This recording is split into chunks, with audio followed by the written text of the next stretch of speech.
हमारी कोई भी डिमांड नहीं है, या तो हम किसी पद के लिए अड़े नहीं। विभागों के बारे में, मंत्री पदों के बारे में, कितने आ रहे कितने जा रहे, इस सब बारे में उनके डिस्कशन होगी।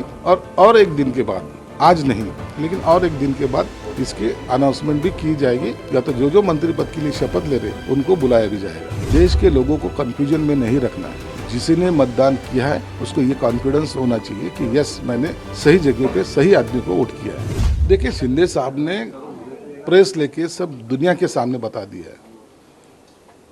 अपनी महायुति की सरकार आई है, बहुत सारी मेजोरिटी आई है, और किसी को अगर लगता होगा कि मैं उसमें रोड़ा हूँ या तो स्पीड ब्रेकर हूँ, तो मैं क्लियर कर देना चाहता हूँ, जो वरिष्ठ नेता निर्णय लेंगे वो हमें एक्सेप्ट है।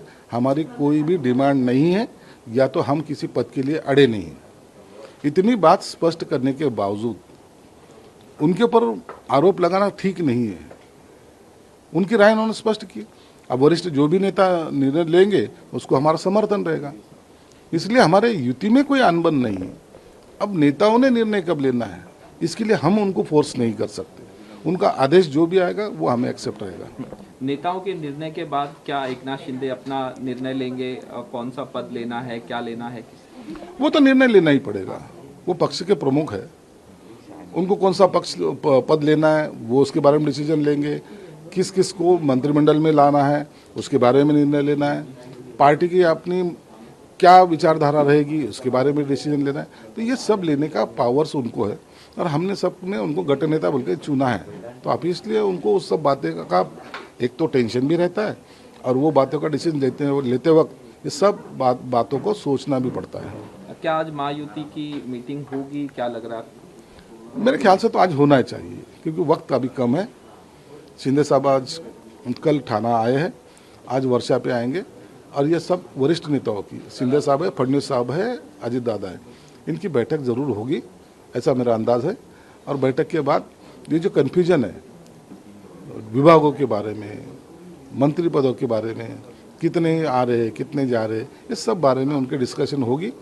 और एक दिन के बाद, आज नहीं लेकिन और एक दिन के बाद इसकी अनाउंसमेंट भी की जाएगी, या तो जो मंत्री पद के लिए शपथ ले रहे उनको बुलाया भी जाएगा। महाराष्ट्र के जो चीफ इलेक्शन ऑफिसर हैं उनका बयान आया कि जो ईवीएम मशीन को लेके अगर कोई गलत अफवाह फैलाता है, अभी किसी ने फैलाया, तो उसके ऊपर भी FIR करेंगे। साइबर क्राइम में कंप्लेंट की गई, क्या कहना चाहिए? सही बात है ना, आपको टाइम दिया गया है। जब इलेक्शन स्टार्ट होने के पहले भी ईवीएम के बारे में डेमो दिखाया गया है।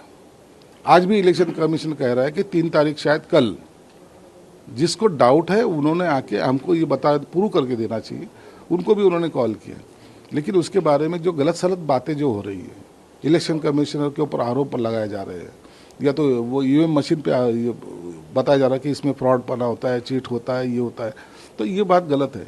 देश के लोगों को कन्फ्यूजन में नहीं रखना है। जिसने मतदान किया है उसको ये कॉन्फिडेंस होना चाहिए कि यस, मैंने सही जगह पे सही आदमी को वोट किया है। मोहन भागवत का बयान आया कि कम से कम 3 बच्चे होना चाहिए। इस तरह से देखते हैं, अपोजिशन कह रहे हैं क्या उनको कुछ 1500 रुपये या मतलब लाड़की बहन? अपोजिशन वालों को बोलने के लिए कोई मायने भी नहीं उनका, और उसको कोई ख्याल भी देता नहीं।